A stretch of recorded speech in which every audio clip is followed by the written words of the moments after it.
PM Modi ने parents को भी एक मैसेज दिया था कि बच्चों पर प्रेशराइज नहीं करना चाहिए, बच्चों को पेरेंट्स से सीखना चाहिए और पेरेंट्स को बच्चों को अंडरस्टैंड करना चाहिए, म्यूचुअल अंडरस्टैंडिंग होना चाहिए। वहाँ चलना है।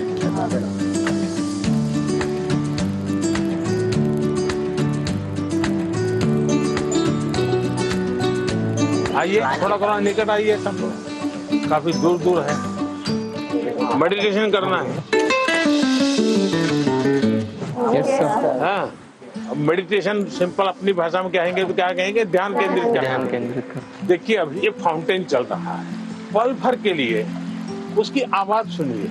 कोई गीत आपको उसमें सुनाई देता है?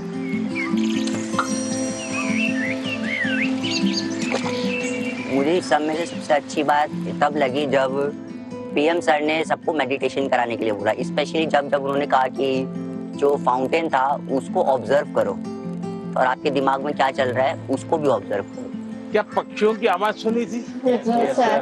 कैसा लग रहा था? 5 आवाज एक साथ आई होगी। आपने कभी आइडेंटिफाई किया कि किस आवाज कहाँ से आ रही है, किसकी आ रही है? अगर ये किया, आपका ध्यान केंद्रित हुआ, उसकी जो एक ताकत थी उसके साथ अपने आप को अटैच किया। जैसे मुझे अभी वैभव ने पूछा था, बहुत एंजाइटी हो जाती है, इसका उपाय क्या है? ब्रीथिंग सर, प्राणायाम। हाँ, प्राणायाम बहुत काम करता है। आप एक अलग प्रकार की एनर्जी पैदा करते हैं। आप सांस लेते समय ऐसे ही फील करो कि ठंडी हवा अंदर जा रही है और गर्म हवा बाहर आ रही है। आप जरा चेक करो कौन से नोज से हवा ले रहे हैं आप। राइट। दोनों नोज से नहीं आ रही है हवा तो दूसरे को बुरा लगेगा। अब आपको मान लीजिए राइट से लेफ्ट जाना है तो उसको ऑर्डर करोगे तो मान जाएगा? नहीं। उसका एक टेक्निक है, आपका अगर राइट चालू है तो बाएं दांत दबा दीजिए और एक तरफ ऐसे उंगली दबा दीजिए। आप देखिए सांस पहले यहाँ चलता था, धीरे धीरे यहाँ चला गया। Yes sir, yes. 5 सेकंड में बॉडी पर आपका कंट्रोल आ रहा है। Yes sir. दोनों नोज में अपना सांस चलना चाहिए, बैलेंस होना चाहिए। तो आप ऐसे ही हाथ, स्कूल में टीचर कहते हैं ना, ऐसे हाथ अंदर फिट करके अब बैठ जाइए। अब सांस लीजिए, देखिए दोनों नोज चालू हो गए। मैं कह रहा हूँ, ये कह रहे हैं कि सचमुच में हो रहा है? सच में हो रहा है। सर जब यहाँ आए तो हमें मेडिटेशन के बारे में बताया, हमें बहुत अच्छा लगा और हमारी जो भी घबराहट वगैरह थी सब दूर हो गई। He taught us how to meditate, जिसके वजह से हम हमारे दिमाग को स्ट्रेस फ्री करते हैं हम। He also told us how we can control our breathing. We must also not take that much of stress. He said, whatever that stress it may be, just उन्हें खोल के enjoy करो, don't even think about it. अच्छा ऐसा करो, पास में आ जाइए सब। चलिए, अपना गुरुकुल है आज। सर हमने मॉर्निंग में लाफ्टर थेरेपी भी करी। अच्छा, वाह। कौन सबसे ज्यादा हंसा रहा था? क्या सिखाया था? कोई जरा करके दिखाओ मुझे। जाकर के आप परिवार में करवाओगे तो क्या कहेंगे, पागल होकर के आए। एक काम करिए, घर में सबको इकट्ठा करके करिए। इसकी एक खुशी की अपनी एक ताकत होती है और देखिए उसका 3 दिन के अंदर फर्क दिखेगा, घर में वातावरण बदल जाएगा। हमने जब पिछली बार जैसे कि थोड़ा सा पीएम सर स्टेज पे थे, बाकी बच्चे नीचे थे, हमने सोचा वैसा कुछ ही होगा, वैसा नहीं था। जो बिल्कुल फ्रेंड की तरह बात कर रहे थे, मुझे लग ही नहीं रहा था कि इंडिया के प्राइम मिनिस्टर यहाँ हैं। मेरा नाम युक्ता मुखी है सर। छत्तीसगढ़। जी सर। मैं पूछना चाहती हूँ कि हम छोटे छोटे जीत से खुश कैसे रहें, क्योंकि मैं ज्यादा नेगेटिव हो जाती हूँ हर चीज।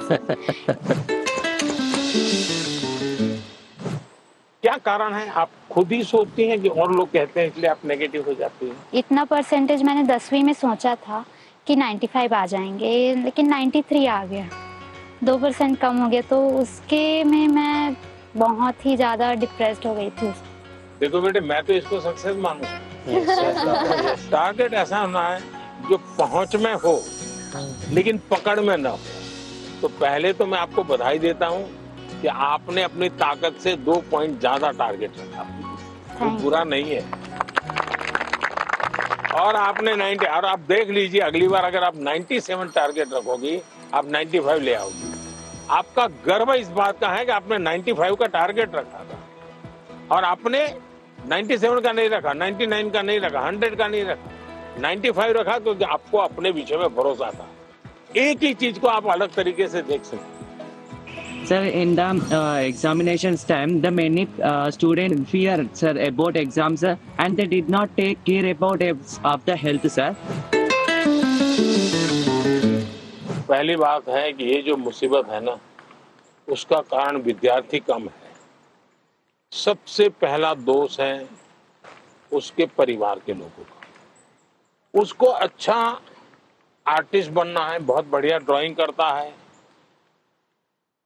लेकिन वो कहते नहीं तुझे इंजीनियर बनना है, डॉक्टर बनना है, और फिर उसमें उसका जीवन हमेशा हमेशा तनाव में रहता है।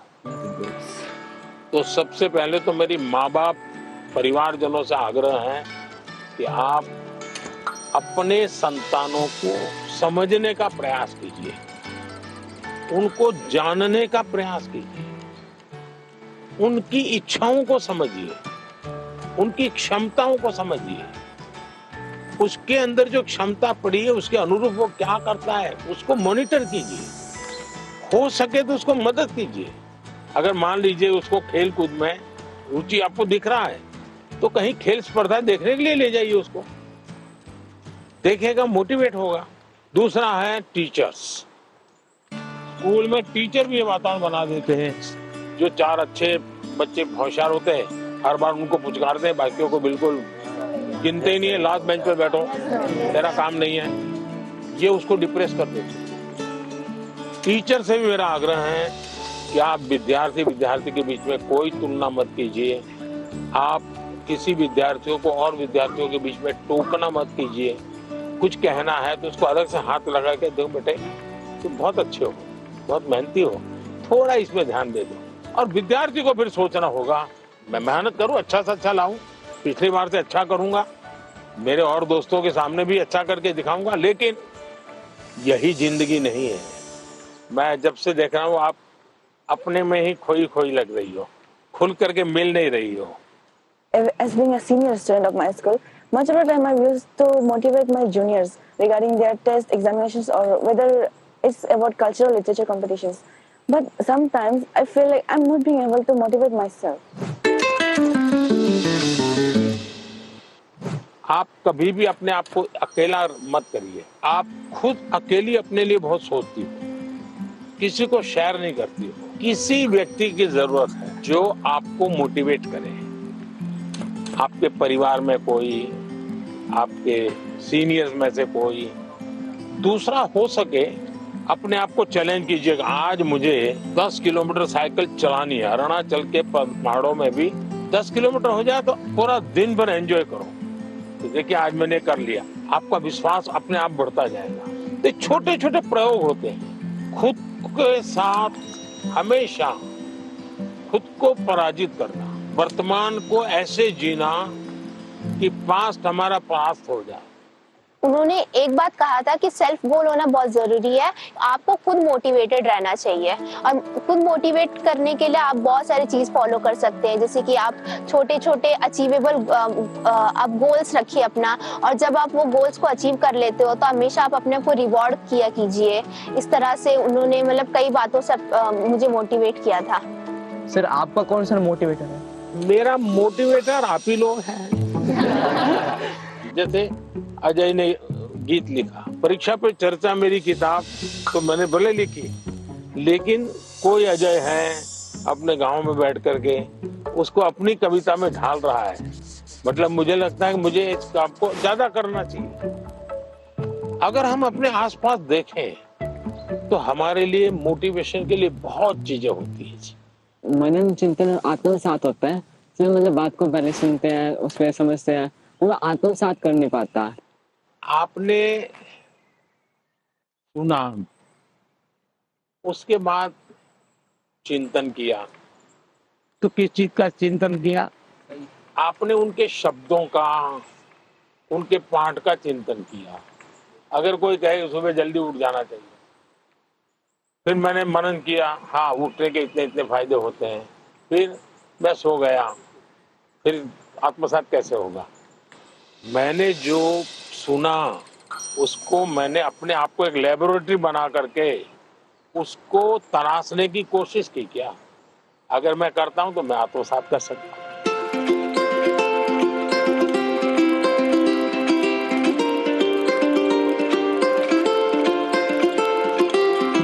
ज्यादातर लोग खुद से स्पर्धा नहीं करते, औरों से करते हैं। अपने से जो दुर्बल है उसी से स्पर्धा करते हैं और फिर कूदते रहते हैं। देखिए उसको तो 30 आया, वो तो बहुत मेहनत करता है, मेरा 35 आया।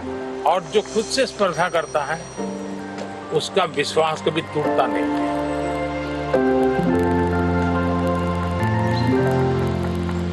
है एक आदमी है, वो इस संसार के लिए दीपक बन गया है। एक आदमी है जो उसकी कष्टों को बल बनकर दूसरों की सुख के लिए दिन भर रात 24 घंटे परिश्रम किया है। एक आदमी है जो आज हमारे भारत की प्रधानमंत्री, जो हम विद्यार्थियों को सलाहें देते हुए, हमको इंस्पायर करते हुए, इंटरेक्ट करते हुए हमको खुशी दे रहे हैं, हमारी प्रियतम श्री नरेंद्र मोदी जी है। धन्यवाद सर। थैंक यू बेटा, थैंक यू। सर मेरा आपसे क्वेश्चन ये है कि जब भी हम एग्ज़ाम देने जाते हैं, एग्ज़ाम लिखते समय मेरे मन में हमेशा ये चिंता होती है कि उसकी अगर मैं फेल हो गई तो, और उसके जो परिणाम हो गए उसके बारे में हमेशा वो चिंता रहती है मन में। फेलियर से कैसे बच पाए? स्कूल में 10वीं में 12वीं में 40% 30% बच्चे फेल होते हैं। उनका क्या होता है? फिर से ट्राई करते हैं। उसके बाद भी फेल हुए तो देखिए जिंदगी अटक नहीं जाती है। आपको तय करना होगा कि जीवन में सफल होना है कि किताबों से सफल होना है। जीवन में सफल होने का एक उपाय ये होता है कि आप अपने जीवन की जितनी विफलताएं हैं उसको अपना टीचर बना लें। आपको मालूम होगा ये जो क्रिकेट मैच होती है ना, तो दिन भर का फुटेज होता है, सारे प्लेयर्स बैठते हैं, वो देखते हैं खुद ने क्या गलती की, फिर वो तय करते हैं हमें क्या सुधार करना चाहिए। क्या आप भी अपने जो विफलताएं हैं उन विफलताओं को टीचर बना सकते हैं क्या? दूसरा, जीवन सिर्फ परीक्षाएं नहीं है, जीवन समग्रता में देखना चाहिए। अब आपने किसी दिव्यांग जनों के जीवन को बारीकी से देखिए। परमात्मा ने कुछ चीजें उनको नहीं दी है, परमात्मा ने कुछ और चीजें इतनी एक्स्ट्राऑर्डिनरी दी होती हैं कि वो उसके जीवन का संबल बन जाता है, ताकत बन जाता है। लेकिन हमारे अंदर भी परमात्मा ने कुछ कमियां भी रखी हैं, कुछ विशेषताएं रखी हैं। Yes sir. उन विशेषताओं में और अधिक अच्छा कैसे बने उस पर का फिर कोई पूछेगा नहीं कि तुम्हारी डिग्री क्या है, तुम कहाँ पढ़े थे, 10वीं में कितने मार्क्स आए, कोई नहीं पूछेगा। और इसलिए कोशिश ये होनी चाहिए कि मार्क्स बोले या जीवन बोले। जीवन सर। तो जीवन बोलना चाहिए। मैं अजय, मैं आरोही मॉडल सीनियर सेकेंडरी स्कूल का छात्र हूँ। क्या आजकल टेक्नोलॉजी बहुत ज़्यादा बढ़ चुकी है, परंतु कई बार हम इसका बहुत ज़्यादा प्रयोग कर लेते हैं। तो सर मैं आपसे चाहूँगा कि आप हमारा मार्गदर्शन करें कि हम कैसे टेक्नोलॉजी का सदुपयोग कर सकते हैं। पहली बात है हम सब भाग्यवान हैं और आप सब विशेष भाग्यवान हैं।